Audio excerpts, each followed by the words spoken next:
With the release of this legend rarity Super Saiyan 3 Goku mini, I can finally say something I've wanted to say for a decent while now. DAIMA in Dragon Ball Legends is a tiny bit overrated. I already know I'm gonna get some flames, and I'm not talking about the animations, but there are aspects of the units that we get from DAIMA, which to me at least, very much so, don't look like they got the care they actually deserve. And just so unfortunately, this unit's animations are actually on the lower end for what we've got from DAIMA, generally speaking. Now, I also do want to say that I do like the animations of this Goku. I just don't think they're anything special. They're the bang average Dragon Ball Legends animations unit, maybe even worse, but I wouldn't go that far. It's simply that I think our expectations have gotten so high recently based on the quality we've been getting, which is actually a good thing. We get average animations, which are still better than every other gacha game probably, and we'd be like, yeah, this sucks. So that means overall they do a good job when it comes to animations. But let's talk about this Goku, then let's talk about my points about DAIMA, because I've got things to say. So let's get into the legendary finish. I'm literally just going to touch on the legendary finish and his model overall. So the animations, he charges in and he hits a punch, then he's hitting more punches, more barrage of punches, and then he starts hitting those bomb ass ki blasts. Those ki blasts don't even look like they're actually hitting whoever they're going towards. They're kind of just blowing up in the area, but that's my take on it. Some of them obviously do hit though. Then he flies in from behind and hits more punches, similar type of barrage, but the camera work is good, which I really do like. I always appreciate some good camera work, but there's not much more to it. And then he loads in a Kamehameha, and they've added the typical legend, and I say typical even though we've only got 3, this being our 3rd one. The ink with the Kamehamehas, I'm assuming they're going to do that with every single legend unit. So if it's a Kamehameha, Final Flash, Big Bang Attack, any explosion from a legend unit, they are going to have those ink effects, which is a slight addition to what we've been getting for the past 7 years, but I could easily see it getting very stale fast, especially for the player base's expectations. But I do think it's a nice touch. And then the background goes white as well to kind of signify this is a legend rarity unit. And then beyond from that, the explosion is the same and the legendary finish comes up, and then the pose at the end is nice. You know, overall there is a lot of fluidity, the camera work is good, but I feel like the direction they took with the attacks and things like that, I think they easily could have spiced it up a lot more. They just didn't, but I guess we'll leave it at that with the animations. There's literally not much to say. Like, even if I break it down from the core, from the jump, right, when he's going in with the punches, they're literally just a combination of right, left, kicks, and then they're speeding it up so far, so the barrage is meant to be at super speed. Goku just overwhelming his opponent. These guys were combat wise much stronger than Goma anyways, so that's expected based on the source material. But we already know that Super Saiyan 3 Goku didn't do much, so them not adding the Super Saiyan 4 Goku in addition to this unit, I think is a bigger bummer over what we got. But because of what we got, we have to only scale what we got, and it just isn't satisfactory for what people would have wanted. So closing out my opinion on this Goku, again, I think the animations are good. They're just average. There's nothing special about them or anything that makes us feel, wow, this is outrageously great. You know what I'm saying? I think most of us agree with that. Now let's talk about the model of Goku himself. Now this is something I'm going to talk about in a lot of detail in this video, and I feel like a lot of people have just overlooked this, especially with the quality that we've got in 2025. We all saw what they produced in 2025 with the likes of Ultra Super Saiyan Goku. We've even got the likes of Super Saiyan 2 Gohan, God Goku and Hit, even the Blue Bros from the Resurrection of F movie. We've seen some fantastic units drop as of recent times, so some of them are spanning 2026 as well, of course. But with this unit here being the most recent unit in Dragon Ball Legends, I don't know if it's an intentional choice, but it feels like the models themselves have regressed. Looking at this Super Saiyan 3 Goku mini from DAIMA, I really feel like his 3D model is just not as great in comparison to previous models. There's no glow, there's no shininess on the hair. It's really just a plain 3D model, and I wouldn't go as far as comparing it to like the first year of Dragon Ball Legends, but it is very simple when they've been adding so much detail with these other Legends limiters that we got at the end of 2025, the ultras we get, etc. So for the 3rd new legend rarity character, seeing this character feel so plain, again, if it's intentional, that's questionable to me. I do like the static, but it's something we've seen before, and even the aura isn't even strong from Goku.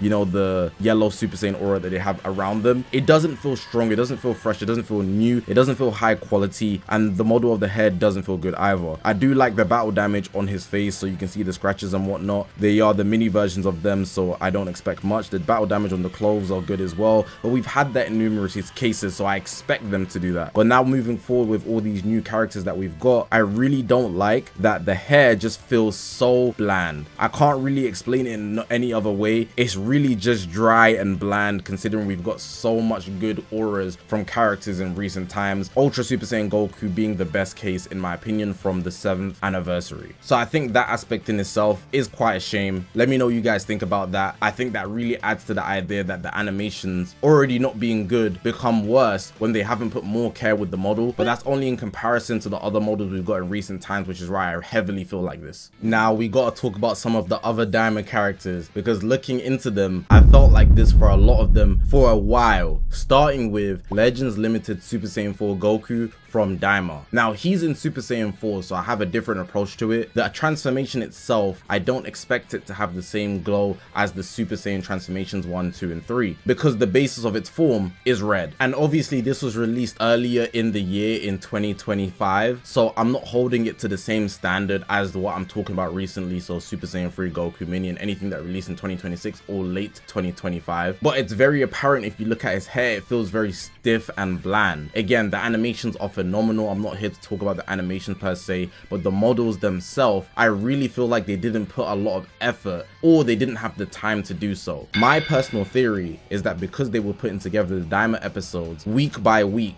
they simply didn't have the information of what the units would look like, which means they had less time to produce the characters for Dragon Ball Legends, which they obviously wanted to release for promotional reasons, the newest units in the game, the newest Dragon Ball thing in existence, Dragon Ball DAIMA. So if the episodes were coming out weekly, finished around December, January if I remember correctly, the units come out like 2 months, 3 months later, that's not a lot of time, and they're on a fixed schedule. It's not like they can just move things around last minute. They probably found out the same times we did, because it was very much a thing that Akira Toriyama was keeping DAIMA under a tight seal. Very few people knew what was going on with the release and production of DAIMA. So I can't imagine that people in the Bandai Namco development team would just know prior to it happening, especially with Dragon Ball Legends' history with leaks. It becomes very apparent if you compare it to a unit like Super Saiyan 4 Goku that we got as an Ultra in the 2025 festival. Even though he just has black hair, they still added an aura to him, and there was a very apparent aura with the Super Saiyan 4 Goku from DAIMA. In the mini version, he had this like white glow at one point, and when he was in the adult version, he did have that white glow when he hit the Kamehameha, and credit to them, they included that in the animation, which is why I'm not talking bad about the animation. I love the animation. He often flew around with a yellow aura. It still is Super Saiyan transformation, and I feel that would have made it look a lot more appealing in Dragon Ball Legends to use, which is adding more fuel to the idea they simply didn't have a lot of time, because everything post that in 2025, the animation quality, the model quality, it was all high, but I feel like the DAIMA units don't get that model quality. I'm sure I'm not crazy for saying this. This is consistent with all the DAIMA Saiyans as well. So Super Saiyan 3 Vegeta, Super Saiyan 3 Vegeta Mini, and now this Super Saiyan 3 Goku Mini releasing in 2026 has a model similar to the ones in 2025. Again, maybe it's intentional, but I can't help but feel it just looks worse. If you know me, my favorite legendary finish to this day is fusing Super Vegito, and me having that as my favorite legendary finish is just my opinion, but that's besides the point. That unit released almost a year prior in the 6th anniversary, and I really feel like the detail that they put on the model, you can see even though the model overall is lesser, especially if you just compare it to Legend Super Vegito, the shading on the hair makes it feel higher quality, but I don't really get that feeling with the likes of Super Saiyan 4 Goku, Super Saiyan 3 Vegeta, the mini versions as well. But of course, this is just my opinion, but especially because this Super Saiyan 3 Goku Mini is feeling lackluster to a lot of people, I think more now than ever, it will be easier to see for a lot of you, versus if I said it like 6 months ago, I might just be seen as a hater. So sometimes it's timing, because I know a lot of people can be blinded by things, but overall it's all an opinionated thing, and I am aware it could be an intentional design, but when they are implementing these auras and making units feel a lot more special, I kind of expect that from their newest thing, Dragon Ball DAIMA 2.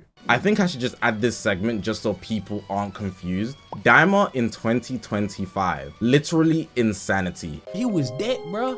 If he wanted you out of there, he'll go do it himself on feet by himself. Easily one of the best teams we've seen in Dragon Ball Legends history, but that's just not the case anymore. DAIMA doesn't operate at the same standard. Dragon Ball Legends has advanced, and because of that, that team that was terrorizing people last year just isn't that this year. It doesn't have the same solid formation, it doesn't have the same stats, we're getting a lot more balances, so the team just doesn't rise to the top immediately. So I'm not saying back then the team was bad, the team was easily still one of the best, it's just not good now, because there's different units in the meta, different competition, different builds, etc. That just is what it is for DAIMA, unfortunately. There's not much more to say about it, to be honest. It's not even a horrendous team. It's just not a top tier team. But maybe it will be in the near future. We can't judge right now, but we can judge the current timeline where DAIMA just simply isn't one of the best teams. But it's crazy how giants can fall, crazy, man. There's nothing else I have to say regarding this topic, honestly. I think I got out all my thoughts. It's really just the models, they could be a lot better. And this Goku's animations, again, I do like them. They're just a bit lackluster for the quality we've been getting. They're average at best. But I like everything in Dragon Ball Legends. I think the bar is so high for us that if something is just plain good, it's not good enough. And that's a good thing. It means that you're producing high quality things consistently, that our standards are so high. So yeah, hopefully you guys did enjoy this video. If you haven't already, make sure to press the subscribe button. We're on this grind to 200,000 subscribers. I appreciate you guys for watching. My name's Zakashi, guys, and I'll see you guys in the next one, man.